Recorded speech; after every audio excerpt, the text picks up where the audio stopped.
think I know that. We all know that. Gentlemen! I know you're all worried, and I agree. There's plenty to be worried about. Like this solar power plant, already operational outside Los Angeles. Photovoltaic cells. They convert sunlight directly into electricity. Fluorescent. Lasts 10 times as long as a conventional light bulb. Uses only a quarter of the power. Super windows. Insulate as well as 10 sheets of glass. An electric car. Partially powered by solar panels. But the truth is, gentlemen, I'm not worried about any of these things. Because no one's ever going to know about them. Hello and welcome to episode 272 of the Clean Energy Show. I'm Brian Stockton. I'm James Whittingham. This week, a popular meme shows underwater river turbines as a new type of power generation in Norway. Everyone jumped on board enthusiastically, but it's not true. Just like the meme I spread of Brian starting his own chocolate factory deep in the woods. The United Nations highest court has declared that a clean, healthy, and sustainable environment is a human right. I'm still waiting for them to hear my case. I want them to declare that all coffee shops must have comfortable chairs. That should be a human right. Am I right? You're not wrong. All that and more in this edition of the Clean Energy Show. Brian, we have a couple of mini shows here deep in the summer. Yeah. To accommodate vacations. So this one's going to be shorter. Next week's going to be shorter than a repeat episode. And we'll be back sometime around August 19, 20, somewhere around there, depending on how you listen to the show on Patreon or publicly. We'll be back and hope everyone has a good time, especially those in the Northern Hemisphere experiencing summer. But I don't have any sympathy for those experiencing winter in the, Oceania, because it's not what we do. It's not, you Sure. don't know what winter is. You think you know what To hell winter with is. those people. Yeah, the hell with you all. You upside down, warm people. You don't know what cold is? Yeah. All right. Well, I hope you enjoy your vacation. I know you're going to take a little bit of a trip, but we're going to start with Brian's Movie Corner. Brian's Movie Corner. All right. So did you know that there's a new Naked Gun movie coming out very soon? I just recently started to hear about it. I've been hearing about it on my comedy podcasts. And yeah, I was kind of surprised. I mean, I really like those kinds of movies. So I'm really looking forward to it. It's going to be directed by Akiva Schaffer, who's there's not a lot of real comedy directors in Hollywood, but he did Hot Rod, the cult classic Hot Rod with Andy Samberg. And he's part of the Lonely Island comedy troupe with Andy Samberg. That's where I heard him talk about it, was the Lonely Island podcast with Seth Meyers as well. Yeah. So I have high hopes because I think those guys are very funny. And so this new remake is in the hands of somebody who's an actual comedy director. Liam Neeson is going to be the star. The point being that he's going to play against type, which is what they did with those old comedy movies. The initial one was Airplane, where they hired all these serious actors to do comedy, one of them being Leslie Nielsen, who seemed to really embrace that and went on to the Naked Gun movies and so forth. So in anticipation of the new one coming out, which, by the way, is August 1st, and I'm hopefully going to go see that in the theater, I started watching the old ones. The old ones are on Netflix here in Canada. So I watched Naked Gun 2.5, which is the second one. Mm-hmm. And it's from 1991, and I was very surprised to find it had a very heavy environmental plot to it. Like, this is really the basis. It's another one of these movies where the bad guys are environmental terrorists. They're people who want to keep the fossil fuel industry alive. And so we played a clip off the top there. That was Robert Goulet, who's the main bad guy. And in the movie, the president at the time is going to announce these new clean energy measures. So Robert Goulet, the bad guy, is going to slip in a fake scientist to pretend to be the real scientist, and they can denounce all these plans and keep burning fossil fuels. That's the plot of the movie. So I was shocked. I thought that was from the new movie, but that's from the old movie, the sequel in 91. Yeah. Wow. 1991, yeah. And I think it's important to note that they talk a lot about oil spills. So the Exxon Valdez disaster was in 1989, and that's when a big oil tanker went aground in Alaska, and it was a very large environmental disaster that would have been fresh in people's minds when they were making this movie. But overall, this, of course, is before we really started talking about climate change. So really, it's just about pollution. And I thought, oh, man, I miss those days when everybody just talked about pollution. Like everyone was just worried about the air being clean enough to breathe. And then suddenly when the conversation changed to climate change, it suddenly became a murkier issue that was sort of more, that was easier to talk against because you can just say, oh, climate change isn't real. But yeah, back in those days or when we grew up in the 70s, the conversation was all about cleaner air because, the air was super bad and everybody knew, okay, well, this is bad. We don't want to be breathing all of these toxic fumes. And this is the environment under which, solar power and everything got developed and the environment under which this movie was made in 1991. Well, you and I would have been cognizant of solar panels and solar power and EVs. We would have been, for me, it was years and years before that I was waiting for them and knew that they were the future. I think a lot of our listeners would share that sort of upbringing, even if they are as old as us, which is, growing up in the 70s and early 80s.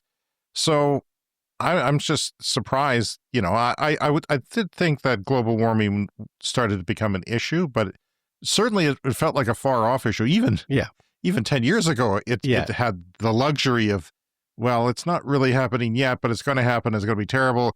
And then suddenly I can't open a pool in the summer because it's smoky every day. It just feels like that tipping point has really happened in the last 10 years or so. And then a few months ago, like we had that clip from Saturday Night Live, which was a Mike Myers sketch. And I think that one was from 96, if I remember correctly, 95 or 96. Something like that. And that one did say climate change rather than, it wasn't just about pollution. But yeah, this movie, Naked Gun 2.5, it's all about pollution and oil spills and stuff like that. So we got another clip here. This is Leslie Nielsen at the sort of climax of the movie where he's solved the problem and he's defeated the bad guys. So this is Naked Gun 2.5 from 1991. I want you to head up a new Federal Bureau of Police Squad. That's a great honor, Frank. It's what you've always wanted. Congratulations. Nice going, Frank. Get in here. Thank you. Thank you, Mr. President. Thank you. I'm very honored. This is something I've always dreamed of, but I'm afraid I'm going to have to turn down your offer, Mr. President. You see, I've learned something this past week about the Earth and about love.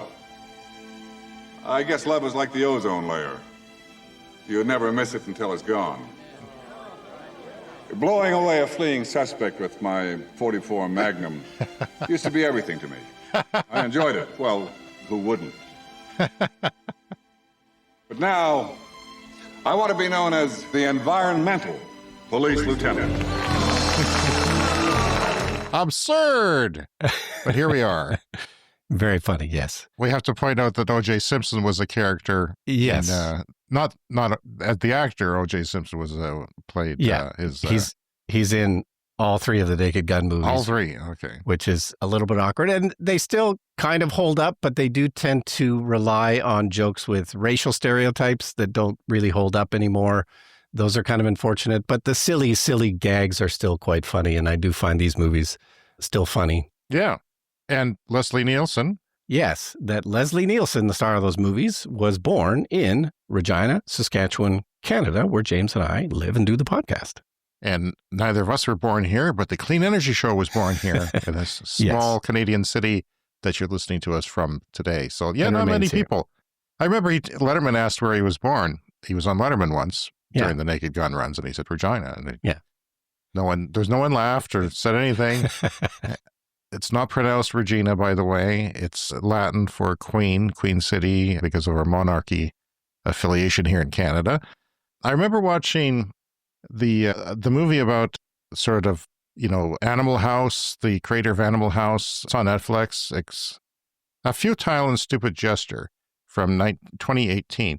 As a comedy nerd, I've watched that 3 times, I think. Yeah. I love that movie because it is the birth of the comedy of my youth, which was a rebellious comedy.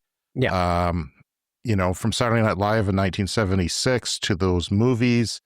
Caddyshack was another movie that he wrote and was very successful. Ultimately, in TV reruns, it was very successful, cult classic.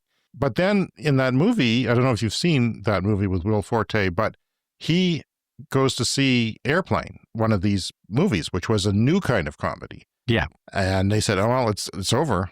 That's it. We're screwed. Our movie's about to come out. No one's going to want to see it. And that was Caddyshack, I think. And yeah, and he went into a depression over that and ultimately may have killed himself in Hawaii. Okay, but that's not Will Forte. Will Forte is a current comedian. But he's playing the character, the writer. Oh, I see. That's a dramatic film.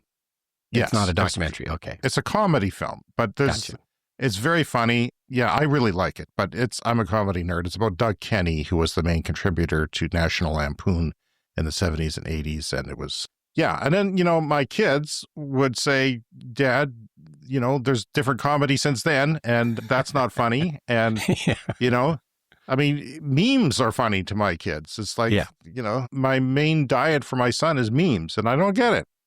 I mean, I literally don't get it. A lot of times I don't get them. But yeah, they're consuming that on a minute by minute basis instead of, every summer going to see the blockbuster comedy and, really appreciating it and loving it and talking about it, whether it's, mediocre or great. Yeah. And if they were going to watch one of the old Naked Gun movies, they would probably watch it in 2-minute clips on YouTube. Right. And I may have shown them actually he did, my kid did like Airplane because I did show it to him in his teens. And so it still stands up, I guess, because it's just so ridiculous. But all the actors they used were very serious, classic TV and film actors. And Leslie Nielsen just turned into total camp guy who kept this fart machine with him all the time and a whoopee cushion. And he just did silly things on talk shows. Well, and he just nailed it. Like watching these Naked Gun movies, like these are some of the greatest comedy performances of all time. Like he's so good. Like they play them dead on, seriously, like they really believe what they're saying. And if you don't do that as a comedy, then it doesn't work as well. So that's great. I'm going to talk a little bit about my air quality project here at the Clean Energy Show.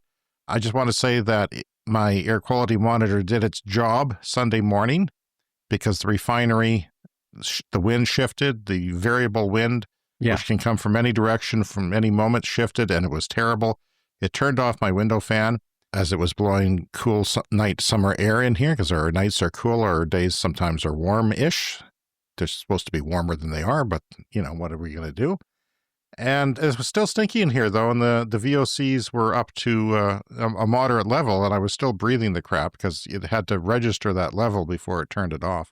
So now I'm thinking about putting one outside. I'm also thinking about buying a new air quality monitor to go in addition to this one. There is one that I'll talk about in the future that does VOCs, but it's not known. The one I got is like the standard, it's the Cadillac of air quality monitors.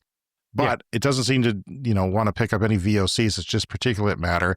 And the VOCs turn into particulate matter eventually, but not right away. And you're breathing these molecules that are neurotoxins and crap like that.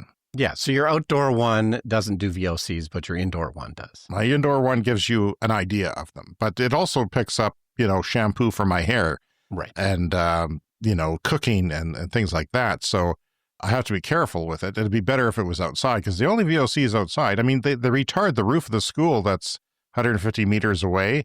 So that was stinky for a day or two, because I'm getting that from there. I mean, if my neighbor stained his deck or something, that would be an issue. But other than that, there's no VOCs that aren't from industry, really. Like there's not much in the wildfire smoke, apparently, that I can see. It's minor compared to the particulate matter. Yeah, I guess if it's a fire within a city, you'd probably get more VOCs. Yeah, but I've got a routine that shuts it off for forest fire smoke. I did that this morning. Yep. So I woke up, the fan was off, and the forest, because that changes on a dime too, just like the refinery. Yeah. Like we had very clean air, and then suddenly it's not. And you've just closed your windows for the summer. You've thrown in the towel and said, I'm not screwing with this. It's too much work to open and close all the windows all the time, and I can see that. So my son, how he doesn't have a car anymore. He got into the car share program in British Columbia. Yep. And where he lives in Surrey, he doesn't have access to the cars all over the place. So what you can do is get a car share from a central location and rent it all day. And he did that yesterday. He went to Lytton with his Evo car share. Why is Lytton, BC important? Let's go back 4 years, Brian, to the episode of the Clean Energy Show from exactly 4 years ago. The heat wave in the northwest of the United States and in British Columbia and Canada on the west coast. Before last week's show, a few days before last week's show, my son sent me a thing and he said, hey, look, this place in BC, Lytton, British Columbia, if their forecast holds for Wednesday, which was like 5 or 6 days later from when he sent me this, they will have set the record heat wave in Canada, the record high temperature in Canada, which was set a couple of hours south of us, which was 45 degrees. Yeah. That record stood for 77 years in Yellowgrass and Midale, Saskatchewan. 77 years ago was 45 degrees, and we haven't really come that close to it. Well, they broke it by almost 5 degrees Celsius, which is, almost twice that in Fahrenheit degrees. Like they blew it out of the water. They set the record one day, they broke the record the second day, and on the third day, they broke it again, and it was 49.6 Celsius, which is something like 118 degrees Fahrenheit, and the town burned down the very day. On the fourth day, the town burned down. 90% of the town up in flames after 3 days of record temperatures. It's just insane. 4 years later, it's still the same, 90% gone. They haven't rebuilt. Yeah, I would be reluctant to rebuild if I was. And I mean, with nothing there, it's sort of like if a portion of it is gone, you could see rebuilding. But if 90% of it is gone, oh, man. Then, your stores, your support services, because it's kind of isolated. Beautiful place, inland in the mountains. But yeah, and that's a reminder to check out our back catalog if you're on the beach this summer. In Australia, New Zealand in the winter, which you can go on the beach there in the winter. Can't hear. I mean, you could. You would die. But yeah, check out the back catalog. And Brian's Saskatoon, the other city in our province, logged 183 hours of smoke between March and July of this year, the highest total ever recorded by this point in wildfire season. The second smokiest season by this time of year was in 2023 with 164 hours, followed by 2024. Kind of makes you think the climate's warming, doesn't it? With all these recent heat waves. Yeah, those are all in the last 3 years. And I have to say, it's happening here as well. We're right behind that. Yeah, Saskatoon is closer to the forests. So yeah, I think they're getting a bit more than us because we get these westerly winds. And so often by the time the smoke gets to us, the wind has blown it to a little bit to the west. So we're not getting quite as much as them, but obviously it's bad. BC used to be the home of wildfires when I was a lad. It was BC mountains, British Columbia on the coast. I'm going there now. It's a multi-day drive in my EV. And by the way, you can follow that on our Patreon page. I'll be posting unedited video dispatches of how it's going if you're curious about what an EV road trip is like. But now my son says they've had no smoke out there. I mean, he's pretty close to the coast. So if a breeze off the coast is obviously going to be clean, but I'm going to get a reprieve by going to where the smoke usually is.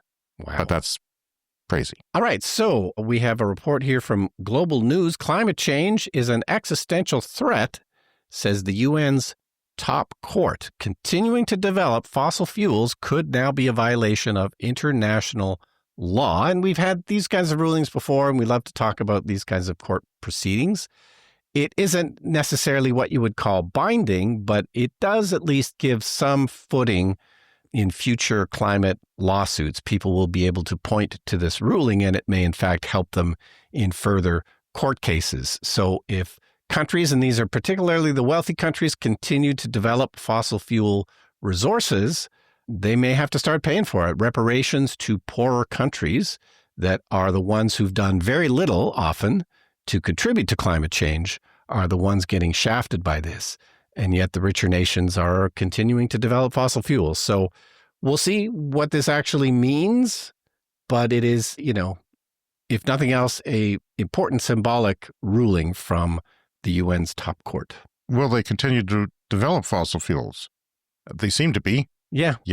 Is this going to stop them? I mean, greed is a powerful thing. Emissions are still going up. I mean, we talk about hitting peak oil, and it always seems to be just around the corner.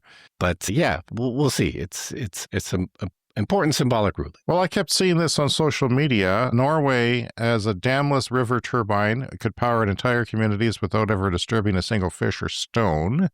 And there's a couple of versions of this around. Some of them look like a sort of a horizontal turbine in the water that floats, and the other one looks like above ground turbines but underwater, which is an AI-generated thing. And I'm thinking, great, but there's a lot of people that come across that get retweeted in my feeds. Yeah. That will retweet stuff like this, and people love it. I mean, when we cover a story like this that's actually true, which we try to only cover the true ones.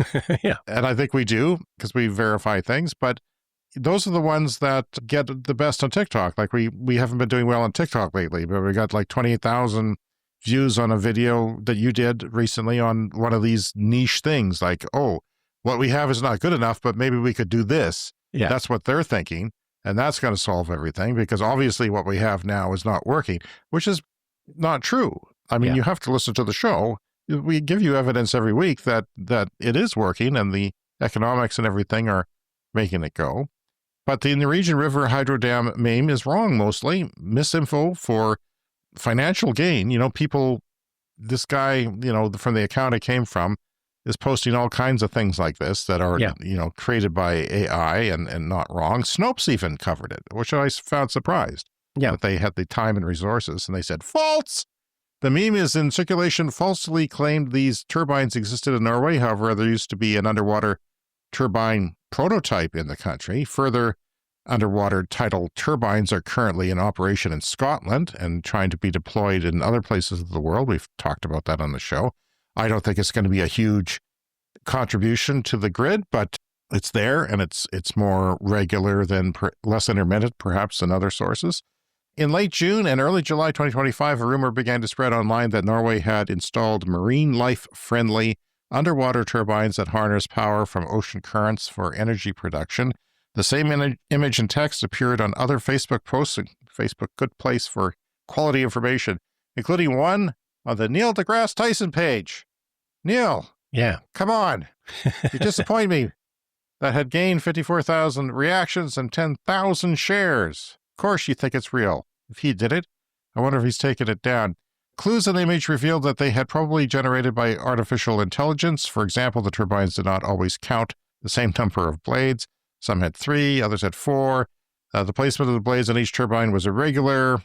That's a thing we're living with now as AI, and it's only going to get better. Running the image through an AI detector, we were able to confirm this was not a real image. Wonder what the AI detector is. I've never used one. It sounds like it could be a good TV show, AI Detective. I hope no one sends me through an AI detector. I'm afraid what might come up. Snopes ran several other images posted on the EU Corner Facebook page through the AI detector, confirming each had an AI-generated page. The Google News searches revealed no reputable news outlet reported such turbines off the coast of Norway. For this reason, we deemed the rumor false. However, though, as we've said on the show, they say tidal turbines are friendly to sea life, are not science fiction. In 2003, the prototype of a 3-bladed underwater turbine was installed in the channel near the northernmost tip of Norway, and it began producing energy in 2004, but was removed in 2012. An environmental audit revealed that the impact on sea life had been minimal. It just doesn't seem maybe economical to do it as greatly. There's not a big incentive if you have alternatives such as solar batteries, winded batteries. This led to the installation of 3 more turbines in the Pentland Firth, a strait in the north of Scotland. And further, the Scotland-based company Nova Innovation developed such turbines and began to install them in 2016 off the Shetland Islands. According to a CNN video report, this is the world's first offshore tidal array of F turbines. And yeah, you can look that up in Snopes if you want. Nova Innovation's turbines do not look like the ones in the image and had been circulating they had not looked like the ones in the image that had been circulating around. They are different. So they had only 2 blades rather than the 3 or 4 blades supposed by the Norwegian turbine.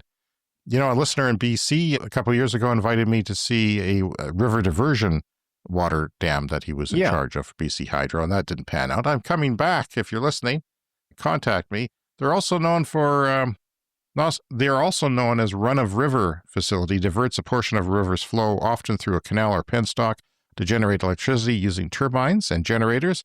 Unlike traditional hydroelectric dams that create large reservoirs, diversion dams typically have limited or no storage capacity and primarily use the river's natural flow for power generation. And the ones that may go into rivers are not going to be completely disruptive. Yeah. They will disrupt some things like fish, a little, just less if they do work. Yeah, so this shows that there is an appetite out there for, climate positive content. People want to believe in, climate solutions, and there's lots of solutions. It's just unfortunate now you can type these kinds of things into an AI generator and generate fake clips because it's more work to do what we do, which is actually try and research things and try and see if they're true rather than just, generating a clip. But I know from our video stats that that's what people like. They love new things. Then that gets them to react and click. And it's just unfortunate. It's unfortunate that they don't accept the reality of things, of what is actually important and what is actually happening.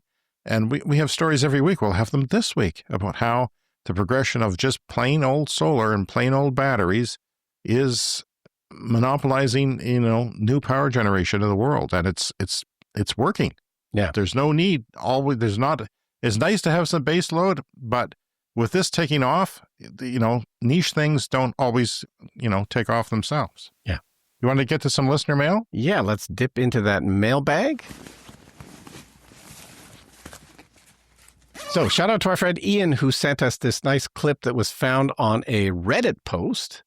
And I thought it was just incredibly cool. It's a ferry in Norway, again, getting plugged in. I'd never seen one of these in operation before. And it just drops from a sort of a crane. And it really just looks like a giant electrical plug. It does. It does. It's hard to...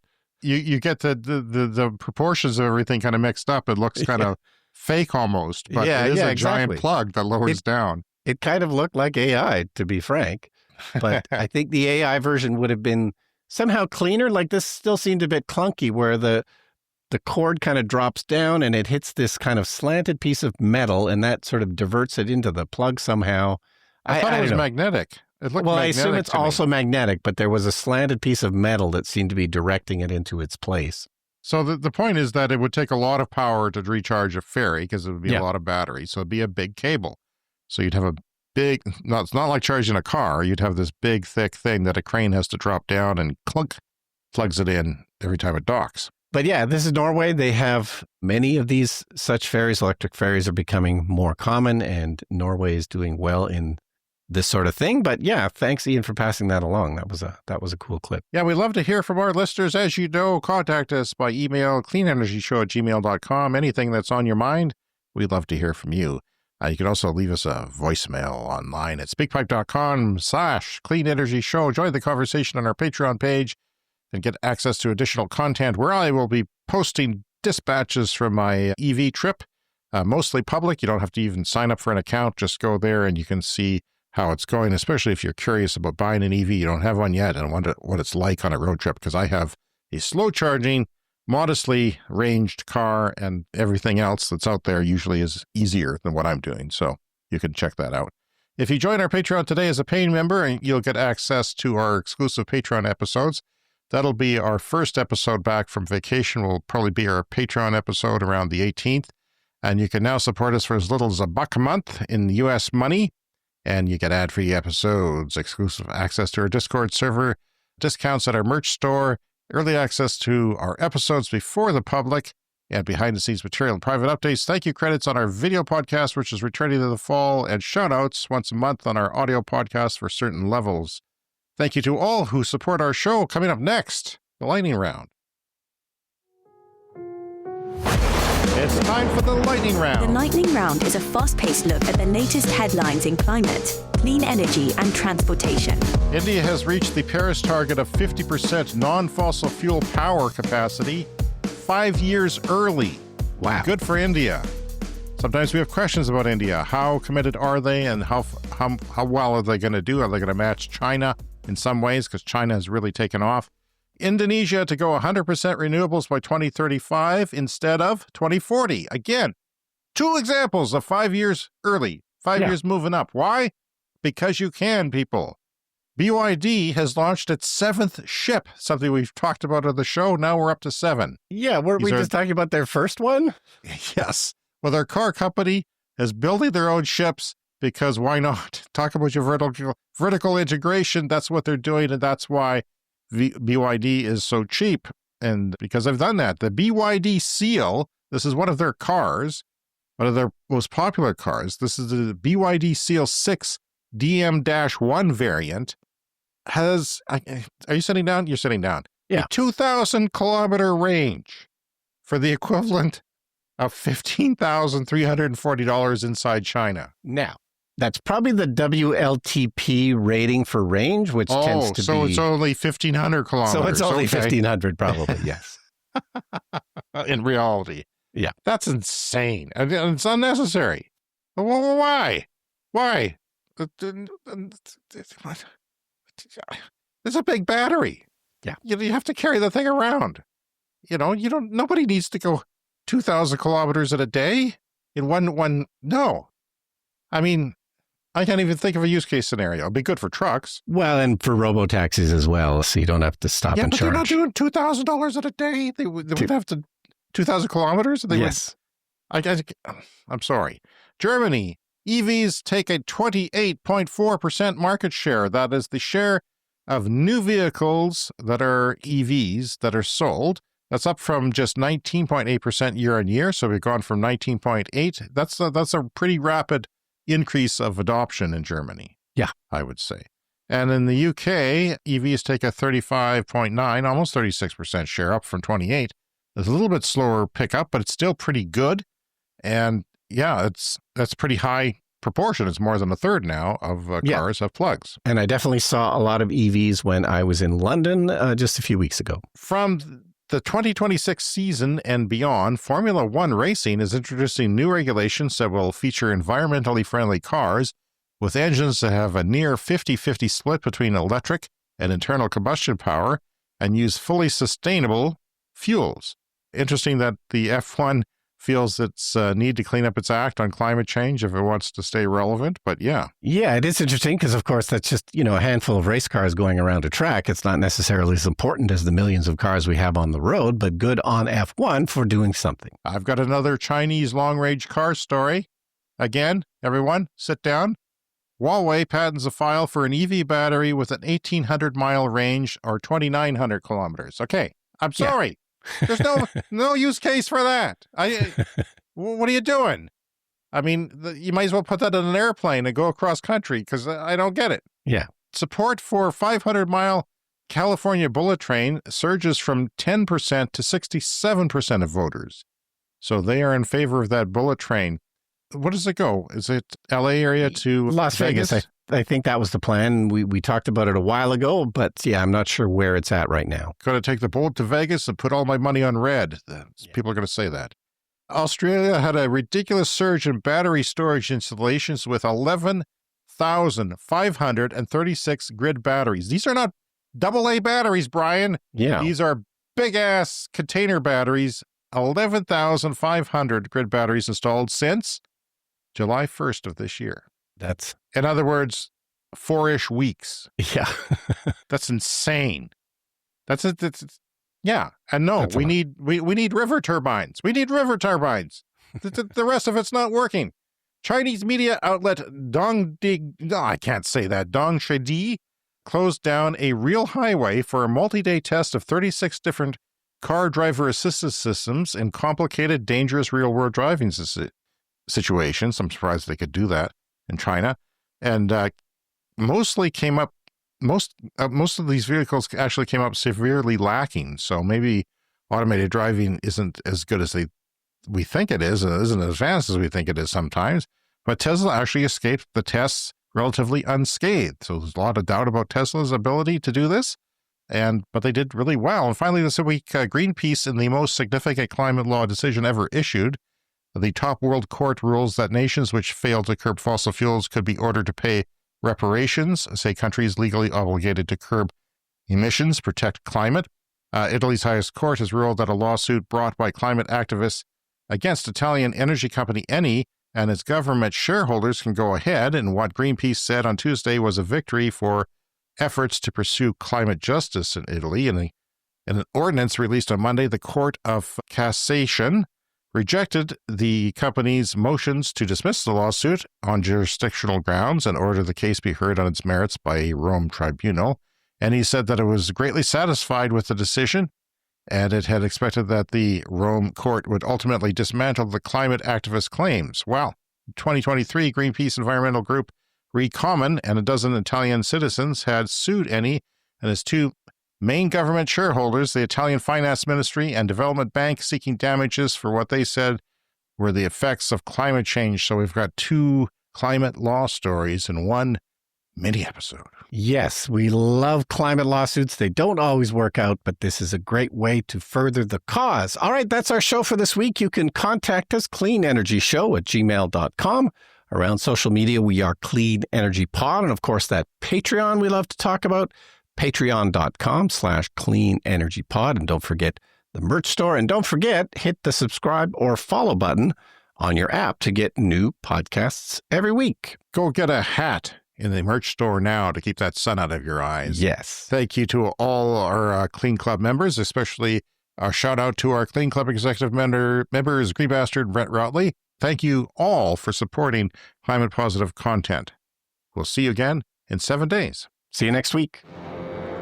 Piloting today's giant oil tankers is a big responsibility. And that's why here at Hexagon's Tanker Captain Training School, future captains go through a rigorous instruction program. Then, through a complicated elimination process, we weed out those less qualified for the day-to-day operation of a 500,000-ton single-hulled supertanker. Only the best will be allowed to take command of what is essentially a floating ecological time bomb.